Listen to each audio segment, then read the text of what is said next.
Why, we're having a discussion on prairie flora and fauna in honor of the late Widow Kane. Shady whipped out 5 glasses and filled them with sarsaparilla. Flora and who? Fauna, Shady replied without apology. Did you know there are 37 varieties of hydrangea in Crawford County alone? Little Eva stared at Chester as she took her first sip of the bubbly sarsaparilla.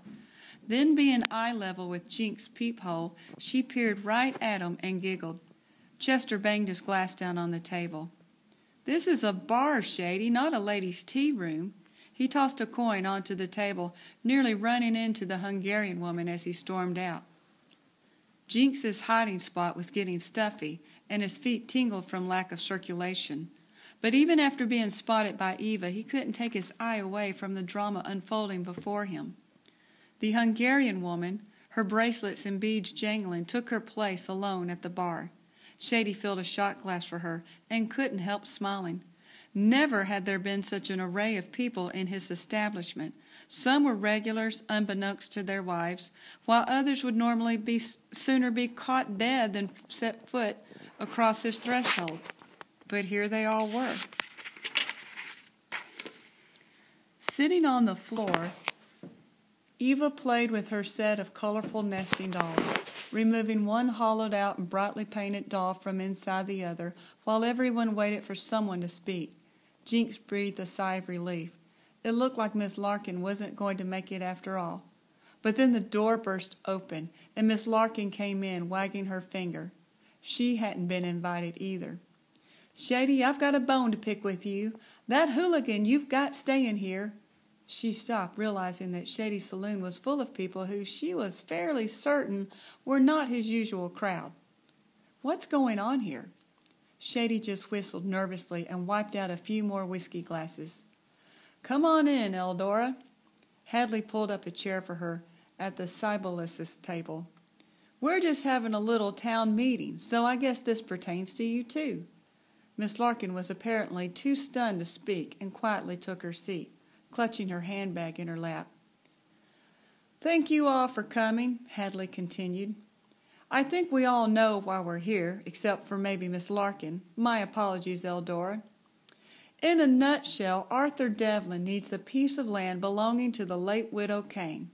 And for once, there's something he can't get his hands on. That land could be a bargaining tool for all of us.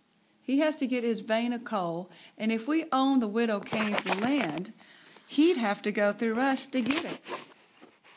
There was silence, while all present considered what this meant. "But the Widow Kane, she is dead, no?" said Castilio Manitopoulos. Who owns the land now?" "Legally, no one," said Haley. "The Widow Kane passed away July 1st and left no heirs. Therefore, her estate is considered in probate, or in holding." Those assembled stared at him, not sure what he was telling them. Effectively, the land and the vein of coal that runs beneath it belongs to no one at this time. For all practical purposes, it's no man's land. The words were spoken in a deep voice filled with salt water and brogue. Jinx knew who had spoken it without even looking up. Donald McGregor stood just inside the doorway, arms folded across his broad chest, waiting for the image conjured by his words to sink in. Everyone was painfully aware of the term used to describe the open ground between opposing trenches in the fields of France, Belgium, and Germany, and of the deadly struggle for that land. "Aptly put, Donald," Hadley continued. "The property can be purchased by the township of Manifest along with the payment of back taxes within 90 days. If the township does not have the necessary funds, or simply does not want the land, as of October 1st, it will revert to the county and then will be open for public auction." Donald moved to the bar and poured himself a drink. "And the mine will outbid us all, and the property will be theirs. And they'll have what they need to keep us under their thumb. Aye, it'll be a right bloody battle to keep that land away from Devlin." He swallowed the whiskey in one gulp. Even without Mr. Underwood present, everyone could practically hear the final nail being hammered into a coffin. "What is for us to do?" asked Nilioga Nursoka. The mine, it owns us. It says you must work more hours in a day for the same pay. They say here is voucher to buy what costs double at the company store. So it is Sunday? First you work, then you can go to church. Look at the Germans. They have few meetings and the men in the hooded robes burn a cross to warn them. Everyone nodded. How much would it cost to buy the land, Hadley? Asked Hermann Kufer, who had been a man of some means in his homeland of Germany until he'd spoken out against the Khazar. He stroked his handlebar mustache, waiting for an answer. To buy the land and pay back the taxes, it will cost $1,000. Castilio Manitopoulos expressed the shock of everyone present. None of us have money. All we have to sell are store vouchers and perhaps a few silver spoons and thimbles brought over from our homelands.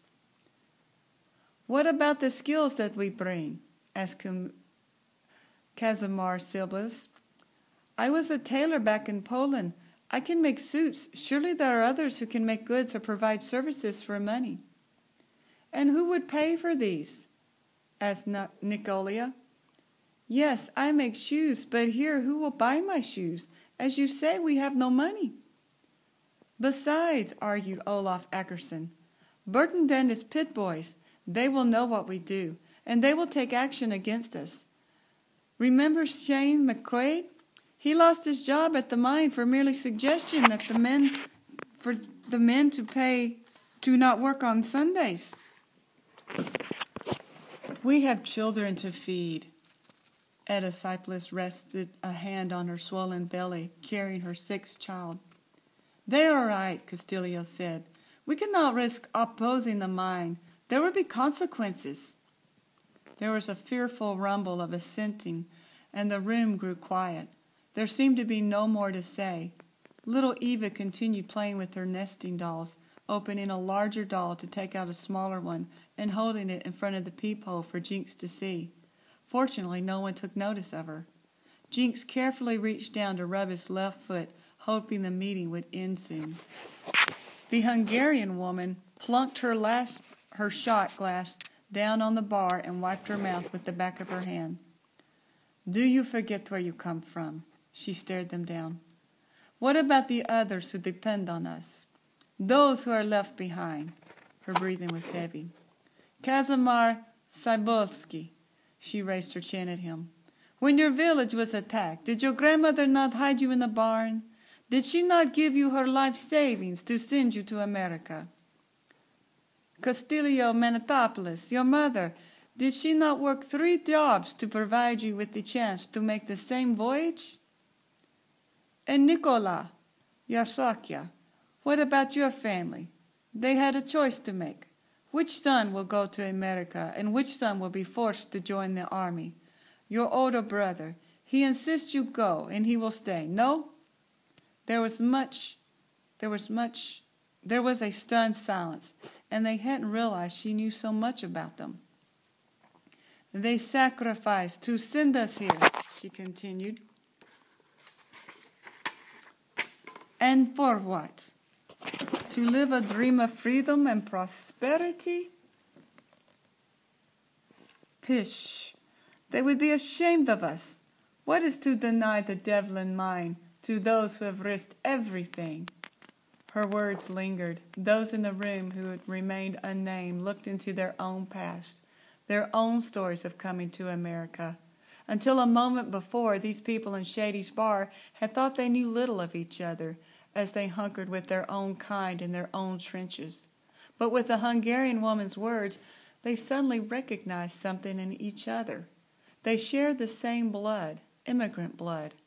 There was a long silence, finally broken by MacDonald McGregor. She's right. They've pushed us round long enough, I say. It's time to do something about it. Hadley observed the nods of agreement. Okay, the question is what? Donald rubbed his weathered chin. They've got us over a barrel and they know it. And what do the Scots do when they're over a barrel? asked her Mr. Mentopoulos. Donald's face broke into a wide grin. Before or after we drink what's in it? There was relief and laughter. Even Olaf and Greta Ackerson gave a chuckle. Well, even if we wanted to, Hadley said, I don't think we're going to be able to drink our way out of this one. We need money and lots of it. Unfortunately, the only ones making any money are the mine owners and the bootleggers. No offense, Shady. None taken. Jinx's entire body was becoming one contorted knot. He stretched his leg ever so slightly and accidentally knocked over one of the whiskey bottles with a crash. Everyone sat rigid in tension with the room. What was that? Mr. Mentopoulos asked. Shady grabbed an empty glass. Anyone want another round? Another cup of tea? Hadley Gillen stepped from behind the bar and after a quick examination removed the panel and hoisted Jinx from his hiding place, dislodging the wad of bills at the same time and sending them fluttering over the bar top. You! Miss Larkin cried out. Velma, is this the hooligan who had access to your so-called elixir? More like the devil's brew, if you ask me. Is that the kind of thing you consider that you concoct in your chemistry class? Calm down, Eldora, Velma T. urged. I admit there was a bit more kick in it than usual, but even you said it helped your fever and chills. Helped me like a fool. Helped me look like a fool. The way those temperance leagues lady carry on, I'll never hear the end of it. Jinx gathered up his money and inched his way towards the door, mistakenly thinking he could slip out, while the two women argued it out. Call the sheriff. Arrest that boy, Miss Larkin ordered. Donald McGregor stuck out his foot to block Jinx's escape. Not so fast, lad. He's been a source of convining and cajolery in this community long enough, Miss Larkin continued. Just look at his loot. Who knows how many other innocent people he's hoodwinked into buying that snake oil. I insist that he be put under arrest. Now hold on, Eldora, said Hadley. He looked at Jinx, who had his money in hand. You'd better have a seat, son, until we get this sorted out. Why don't you hand over that money to Shady for the time being? Jinx placed the money on the bar and took a seat behind the counter next to Shady, his one sure ally in the room. We have bigger problems at hand, Kazimir Cybulski said, resuming his discussion. How to raise $1,000 without being noticed by Burton? It is impossible. The room erupted into a din of agreement. Then Shady had an idea. From the look of things, the mine owners and bootleggers aren't the only ones making money. After all, he fanned the stack of bills in front of him. What are you saying, Shady? Asked Hadley. I'm saying that this young man might have an idea that we would do well to listen to. You're not suggesting that we take advice from a con artist, Miss Larkin asked in horror. All I'm saying is drastic times call for drastic measures. All eyes looked to Jinx, and Jinx looked to Shady with a horror to match Miss Larkin's. Hadley Gillen, Miss Larkin protested. The hardware store owner jumped, wondering how he'd been put in the position of judge and jury. Well, now, he scratched his head, straining for a solution to his predicament. Then Velma T. came to his rescue. It's true that Jinx tampered with the elixir,